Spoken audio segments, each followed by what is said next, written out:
Assalamualaikum warahmatullahi wabarakatuh.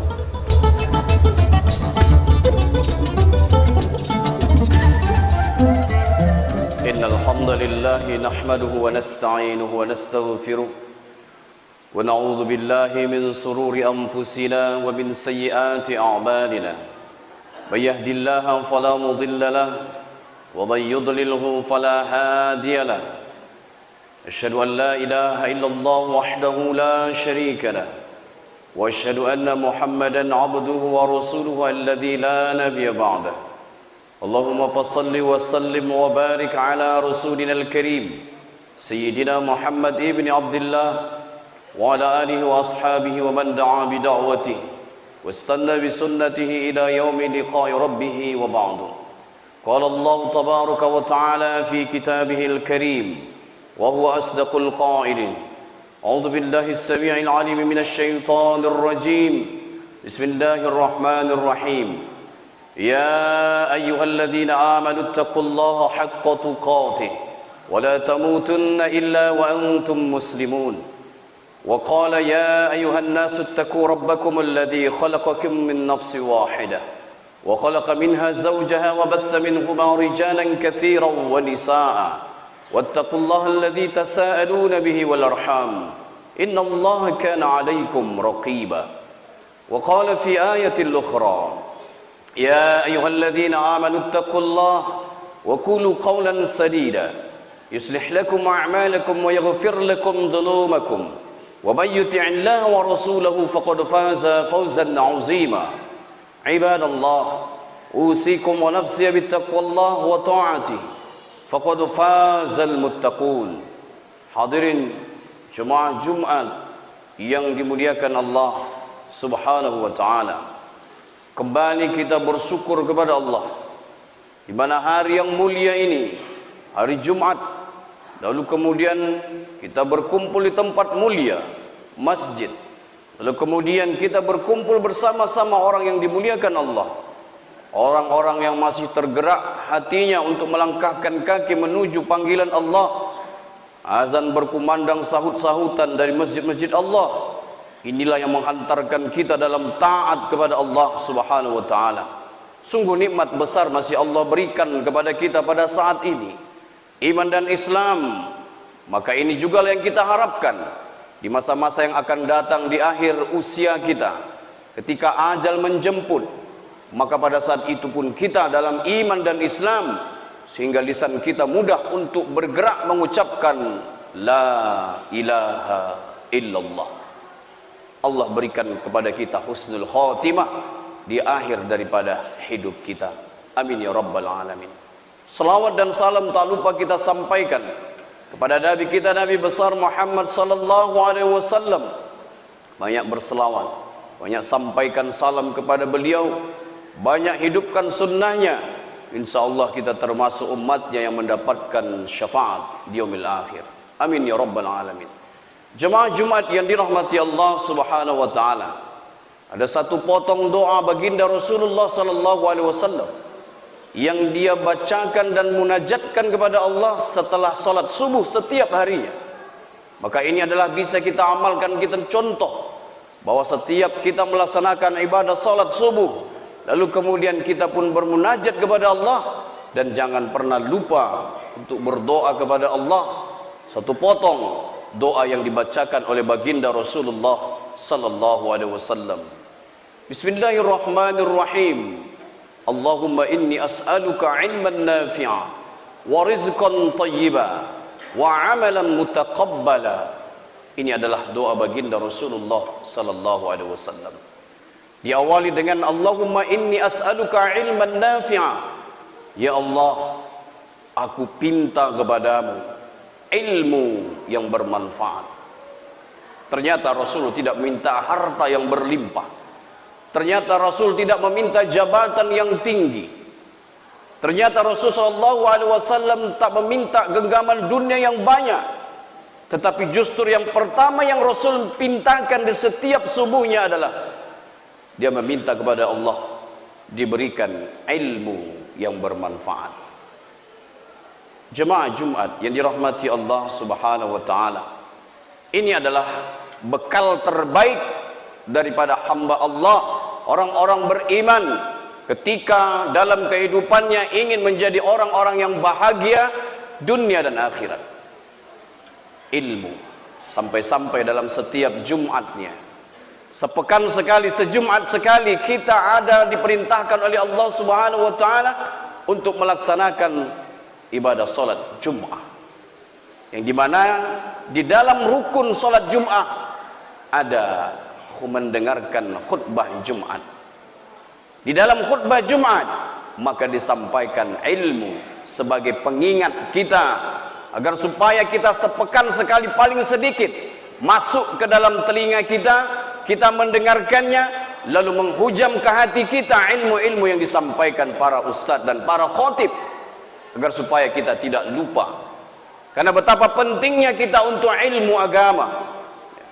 Bahkan Rasulullah SAW dalam hadis-hadisnya banyak memotivasi kita untuk bisa dapat mempelajari tentang ilmu. Di antara hadis Rasulullah SAW, "Man salaka tariqan yaltamisu bihi ilma, sahalallahu tariqahu ilal jannah." Barang siapa yang kakinya menapaki jalan-jalan menuju ilmu, menuju majlis-majlis ilmu, maka Allah memudahkan baginya jalan menuju surganya Allah Subhanahu wa taala. Kita ambil contoh ketika kita melaksanakan ibadah salat, mulai subuh, zuhur sampai isya kita laksanakan karena kita taat kepada Allah Subhanahu wa taala. Tetapi ketika kita melaksanakannya tanpa ilmu, maka tidak menjadikan berkah dan manfaat dalam diri kita. Karena itulah banyak kita lihat orang-orang yang rajin salat tapi tetap rajin maksiat. Kenapa demikian? Karena ketika kita salat hanya sekedar menggugurkan tanggung jawab kita sebagai muslim, tapi tidak dengan ilmu. Yang mana ketika kita melaksanakan salat dengan ilmu, insya Allah Allah berikan janji-janji yang Allah maktubkan di dalam Al-Quran. Inna salata tanha anil fahsya wal munkar, bahwa orang-orang yang salat itu tertahan dirinya dalam kefahsyaan, kekejian dan kemungkaran. Dan banyak ayat-ayat Al-Quran yang menjelaskan fadilah ketika kita melaksanakan ibadah salat dengan ilmu. Jemaah Jumat yang dirahmati Allah Subhanahu wa taala, di dalam kehidupan kita dunia tentu kita perlu menafkahi anak istri kita. Maka di situ kita urus dengan ilmu juga. Begitu juga ketika kita ingin kebahagiaan di akhirat, maka tentunya kita juga dengan ilmu. Dan barang siapa yang ingin dua-duanya, maka juga dengan ilmu.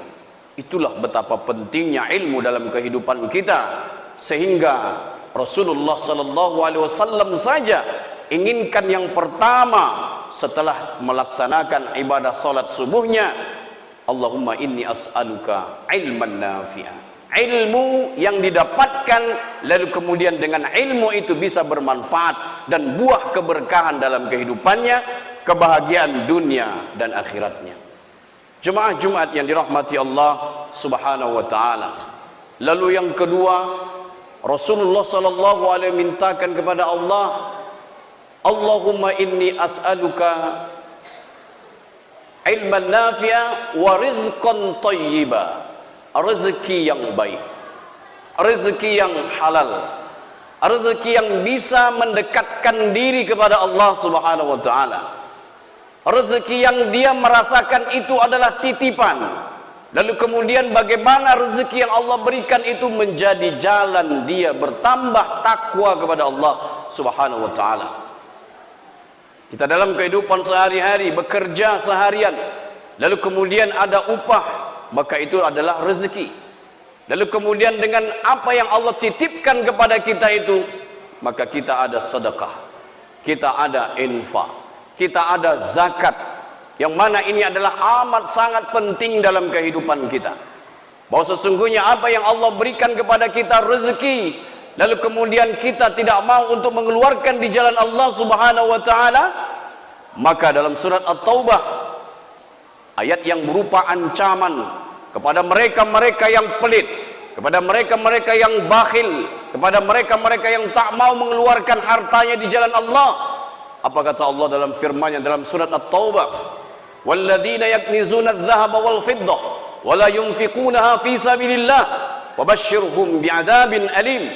Mereka-mereka yang Allah berikan rezeki lalu kemudian mereka menumpuk-numpuk hartanya, menumpuk-numpuk emasnya, menumpuk-numpuk peraknya, wala yunfiqunaha fi sabilillah, tapi mereka tak mau untuk berinfak di jalan Allah. Wabasyirhum, kabarkan kepada mereka, bi'adzabin alim, dengan azab yang amat sangat pedih. Apa azabnya? Mereka-mereka yang kikir, mereka-mereka yang bakhil, mereka-mereka yang takut habis harta mereka, padahal ada jalan di jalan Allah agar supaya melipat gandakan harta mereka pada hakikatnya. Banyak orang yang diberikan rezeki tapi malas untuk bersedekah, takut hartanya habis. Ini adalah merupakan peringatan kepada kita. Azab yang pedih mana yang Allah sediakan? Dilanjutkan ayat selanjutnya. Yauma yuhma, pada hari di mana dibakarlah harta-harta kita tadi, dibakarlah emas-emas kita tadi, dibakarlah perak-perak kita yang kita tumpuk-tumpuk dan tak mau kita keluarkan di jalan Allah. Setelah merah menyala, lalu kemudian berubah menjadi hitam warnanya, fatukwa biha, lalu kemudian Allah menggosokkan harta-harta yang sudah merah menyala-nyala, yang dibakar di api neraka, lalu kemudian di wajah kita lah yang pertama digosokkan oleh Allah Subhanahu wa taala. Maka hancurlah wajah mereka-mereka yang kikir, hancurlah wajah-wajah mereka yang bakhil, hancurlah wajah-wajah mereka yang tak mau mengeluarkan apa yang Allah berikan berupa rezeki di jalan Allah Subhanahu wa taala. Kenapa harus wajah? Karena wajah tempat letak di mana ada mata. Ketika dalam kehidupan sehari-hari mata ini seakan-akan tertutup, ada orang yang meminta bantuan, ada pembangunan masjid, ada anak yatim, ada fakir miskin. Matanya melihat tapi tak masuk ke jantung hatinya, tak tergugah dia untuk membantu fakir miskin, anak yatim. Lalu kemudian wajah juga tempat di mana lisan berada.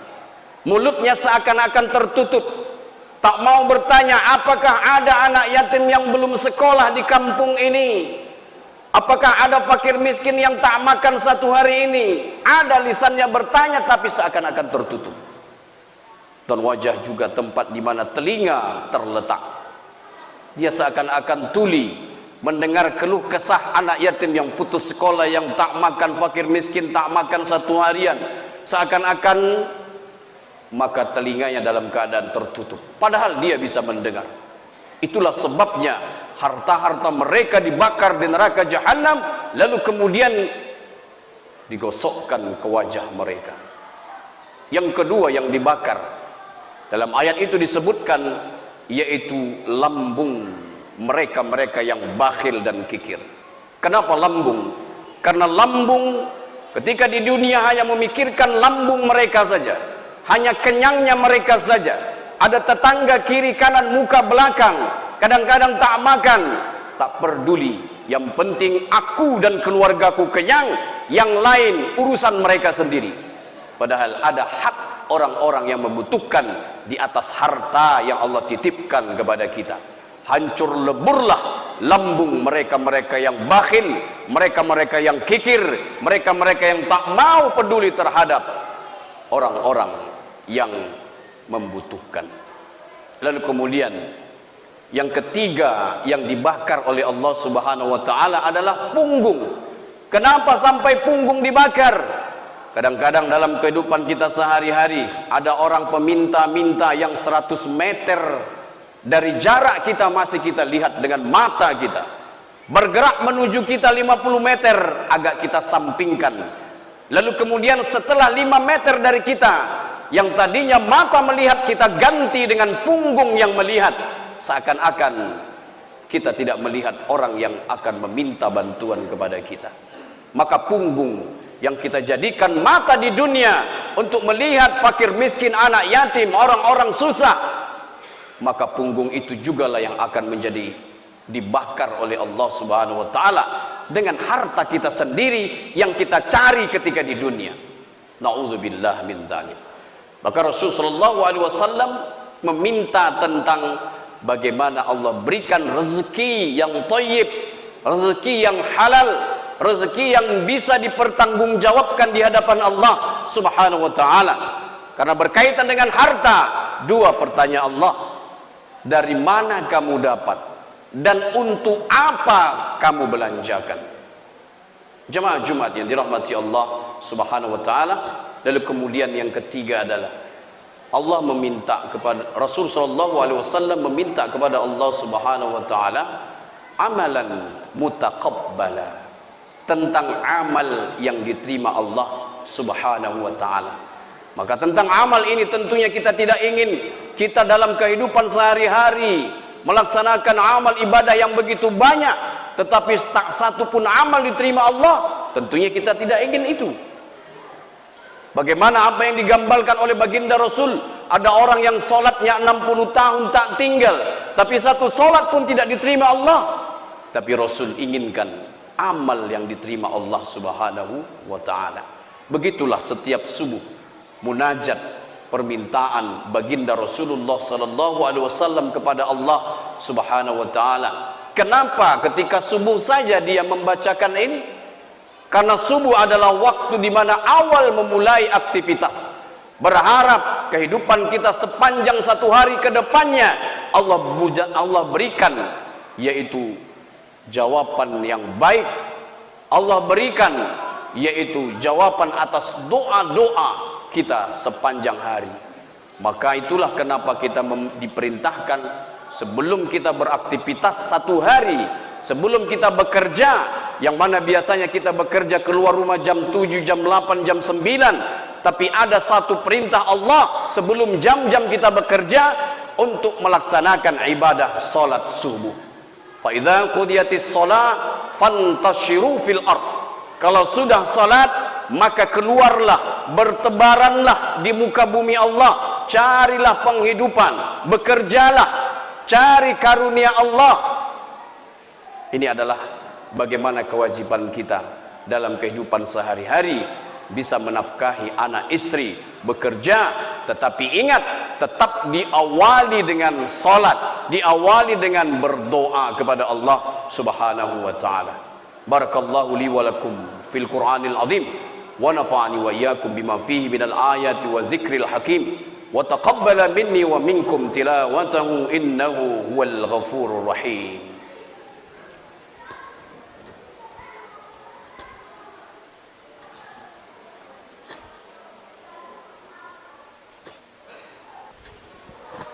Alhamdulillah wa tabarakalladzi biyadihi al-mulk wa huwa ala kulli syai'in qadir.